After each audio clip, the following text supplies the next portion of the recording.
تیری ہی مدد کو فرشتے اتر کے آئے. نعرہ تکبیر، نعرہ رسالت، نعرہ غوث. حضرت عباس علمبردار یہ کون ہے پتہ ہے آپ کو؟ بولیے پتہ ہے کون ہے؟ بولیے. امام حسین کے کون ہے؟ بھائی. آواز آئے کون ہے؟ مگر سگے بھائی نہیں ہیں. امام حسین کی ماں کا نام ہے فاطمہ اور ان کی ماں کا نام ہے ام البنین. اور عباس علمبردار کربلا میں اکیلے شہید نہیں ہوئے، ان کے 3 سگے بھائی شہید ہوئے. 3 سگے بھائی. ایک کا نام ہے جعفر ابن علی، ایک کا نام ہے عثمان ابن علی، ایک کا نام ہے عبداللہ ابن علی. ام البنین کی داستان بھی سنو. ہماری مائیں بہنیں بھی کافی تعداد میں، اور آپ سب کو بھی پیغام ہے. بتاؤ گھر جا کر کے کہ وہ کیسی عظیم خواتین تھیں. حضرت فاطمہ الزہرا کے انتقال کے بعد مولا علی شیر خدا نے متعدد خواتین سے شادیاں کی. اس زمانے میں شادی کرنا اتنا بڑا مسئلہ تھوڑی تھا جیسے آج اس کی وہ کہتے ہیں. کوئی مشکل نہیں تھا. متعدد شادیاں کرتے تھے. آج کے زمانے کی طرح شادیاں مہنگی تھوڑی تھی. یہ تو ہم لوگوں نے اس میں نئی نئی چیزیں ایڈ کر لی. شریعت کے اعتبار سے بیٹیوں کے حقوق ہوتے تھے، اسی کے مطابق فیصلے ہوتے تھے. اب ہم نے نہ جانے کیسی کیسی چیزیں شامل کر لی. تو حضرت مولا علی شیر خدا نے حضرت ام البنین سے شادی کی. اللہ نے ام البنین سے 4 بیٹے عطا کیے مولا علی کو. ان میں سے ایک کا نام عباس علمبردار. ان کو تو جانتے نا، وہ تو جانتے نا عباس علمبردار. اللہ اکبر. انہی کے ہاتھوں میں علم تھا میدان کربلا کے اندر. بڑے بہادر تھے. ایک ہاتھ سے تلوار چلانا تو سب جانتے ہیں، مگر عباس علمبردار دونوں ہاتھوں سے تلوار چلایا کرتے تھے. اللہ نے ایسا جذبہ اور ایسا حوصلہ آپ کو دیا تھا. بازو میں شیر خدا کی طاقت تھی. آپ کے 3 بھائی بھی میدان کربلا میں شہید ہو گئے. یہاں تو میں داستان سنانا چاہتا ہوں ام البنین کی. جب مدینہ شریف یہ قافلہ گیا واپس کربلا سے کوفہ، کوفہ سے دمشق، دمشق سے پھر یہ قافلہ مدینہ کس کے ساتھ گیا؟ حضرت نعمان ابن بشیر کے ساتھ. یہ صحابی رسول ہے اور صحابی رسول اہل بیت کا مرتبہ جانتے ہیں. اس لیے جب عبید اللہ ابن زیاد نے ان کو سسپینڈ کیا، عبید اللہ ابن زیاد کو ان کی جگہ پہ بھیجا گیا تھا.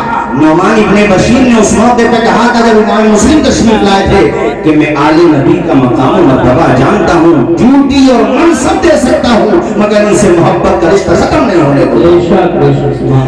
تو انہی کے ساتھ واپس مدینہ شریف میں یہ قافلہ آیا. واپس انہی کے ساتھ جس میں زین العابدین ہیں، خانوادے کی خواتین ہیں، چھوٹے چھوٹے بچے ہیں. باقی تو سب شہید ہو گئے.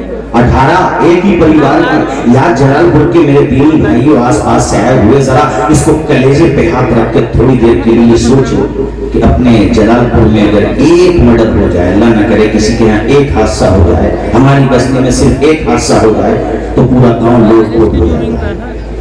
اگر باپ کے ساتھ ہو تو بیٹے کو ہوش نہیں رہتا، اور بیٹے کے ساتھ ہو تو باپ کو ہوش نہیں رہتا، بھائی کے ساتھ ہو تو بھائی کو ہوش نہیں رہتا. زین العابدین سے تو پوچھو، 18 ایک پریوار سے باپ بھی شہید ہو گئے، چچا شہید ہو گئے، چچا زاد شہید ہو گئے، تایا زاد شہید ہو گئے، پریوار اجڑ گیا، مگر اب بھی صبر و رضا کا دامن تھامے ہوئے ہیں اور کہتے ہیں مولا جو تیری رضا ہے وہ زین العابدین کی رضا.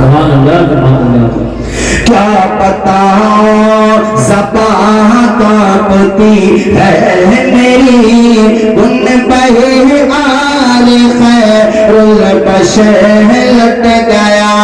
خاندان میں صرف چند بچے بچے، آن ہی آن میں پورا گھر لٹ گیا. خوب روتی بھی زینب ترے کربلا، سچ ہے اولاد کا غم بہت ہے بڑا. اس کے دل سے تو چھو گزرتی ہے کیا، نوجوان جسی کلف تیج گئے لٹ گیا. ناز جن کا اٹھا کے پیشہ ہے امم پیار لپٹاتے تھے عمر بھر، جن کو جھولا جھلاتے تھے شیر خدا، جن کو جھولا جھلاتے تھے شیر خدا، فاطمہ کا وہ نور نظر ہٹ گیا، راہ حق میں گلا چھٹ گیا تیر سے، شہ کے ہاتھوں میں اصغر علی چل بسا باپ سے پہلے قربان بیٹا ہوا، تھا وہ ننھا سب مگر لٹ گیا۔ اس نے زخم دیکھنے کے باوجود، اتنی پریشانیاں دیکھنے کے باوجود، میدان میں یار چٹان بھی ہوتا تو اپنی جگہ سے وہ چٹان ہل جاتی، کوہ ہمالیہ بھی ہوتا تو اس کی بنیادوں میں زلزلہ آ جاتا، مگر یہ نبی کا گھرانہ ہے۔ اور دربار یزید میں جو آپ کی بہن سیدہ زینب نے خطاب کیا تھا، انہوں نے جب تقریر کی تھی تو وہاں پہ ایک نابینا صحابی رسول بیٹھے ہوئے تھے، انہوں نے جب زینب کا خطاب سنا تو ہاتھ پکڑ کے دوسرے والے سے پوچھا تھا، یہ دربار میں لہجے میں علی کے کون بول رہا ہے، یہ علی کے لب و لہجے میں خطاب کون کر رہا ہے؟ ان سے کہا گیا تھا یہ فاطمہ کی شہزادی شیر خدا کی بیٹی زینب ہے، آپ نے خطاب فرمایا ہے یزید تو یہ سمجھتا ہے کہ میرے بھائی کو شہید کرنے کے بعد ہمارا نام و نشان مٹا دیا جائے گا۔ ارے نہ سمجھ یزید، تیرا نام و نشان مٹ گیا، کوئی تیرے نام پر ایک پیسہ خرچ کرنے والا نہیں ہوگا، کوئی تیرا نام لینے والا نہیں ہوگا۔ اور رہی میرے بھائی کی بات، میرے بھتیجوں کی بات، میرے بچوں کی بات، میرے پریوار والوں کی بات، تو یزید کان کھول کر کے سن لے، جب تک قیامت نہیں آ جائے گی تب تک حسین کے نعرے لگائے جائیں گے، میرے بھائی کا نام زندہ رہے گا۔ امام علی مقام کی بہن زینب نے ایسا خطاب کیا کہ دربار کے لوگ بھی کانپنے لگے، یزید بھی سوچ رہا تھا کہ اس خطاب کو کس طرح سے روکا جائے۔ یہ امام علی مقام کی بہن ہے زینب۔ اے دنیا میں جتنی بہنیں ہیں میں ان بہنوں سے کہنا چاہتا ہوں کہ بہن کا ٹائٹل اتنا اونچا ہوتا ہے، یورپ کے ایک مصنف نے لکھا تھا اگر میں بہادر عورتوں کی فہرست بناؤں، بہادر عورتوں کی لسٹ بناؤں تو سب سے اونچا مقام حسین کی بہن زینب کو دوں گا۔ ایسی بہادر بہن ہے زینب۔ نانا کے نواسے نے مسلح نہیں چھوڑا، سرتن سے جدا ہو گیا، سجدہ نہیں چھوڑا، دربار میں بولی بھی تو لہجے میں علی کے، زینب نے کسی حال میں پردہ نہیں چھوڑا۔ اے بہنوں، زینب کا کردار اپناؤ، زینب کی بہادری اپناؤ، زینب کی پاکیزگی اپناؤ، زینب کی عفت و پارسائی اپناؤ۔ وہ زینب جو فاطمہ الزہرا کی شہزادی ہیں، امام حسین کی بہن ہے۔ کہا تھا امام حسین نے پڑھا، کہا تھا امام حسین سے روتے ہوئے کہا تھا زینب نے، اے بھائی کیا میں خوش نصیب نہیں ہوں کہ میرے نانا نبیوں کے سردار ہیں، میری ماں جنتی عورتوں کی سردار ہے، میرے باپ شجاعت کے سردار ہیں، اور اے میرے بھائی تم جنتی جوانوں کے سردار ہو، کیا میں خوش نصیب نہیں ہوں؟ تو اس موقع پر اللہ اکبر آپ دیدہ ہو کے امام حسین نے کہا تھا بہن میں بھی خوش نصیب ہوں کہ مجھے زینب جیسی بہن ملی ہے۔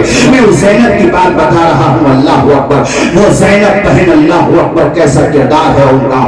اب یہ قافلہ جس میں حضرت زینب بھی ہیں اور خانوادے کی دیگر خواتین ہیں، بچے ہیں، اور حضرت امام زین العابدین کے ساتھ یہ قافلہ مدینہ شریف کی طرف واپس آ رہا ہے۔ جب مدینہ شریف کی سرحدیں طے، میری طرف دیکھو یار، آپ میری طرف دیکھو، جب زین العابدین یہ قافلہ مدینہ شریف کی سرحدوں کے قریب آ رہا ہے تو میں نے تم سے ایک نام ذکر کیا تھا جس کا نام ام البنین ہے۔ کون ہے ام البنین بتاؤ؟ عباس علمبردار کی امی جان، حضرت عثمان بن علی کی امی جان، حضرت جعفر اور حضرت عبداللہ کی امی جان، چار بیٹے ان کے شہید ہو چکے ہیں۔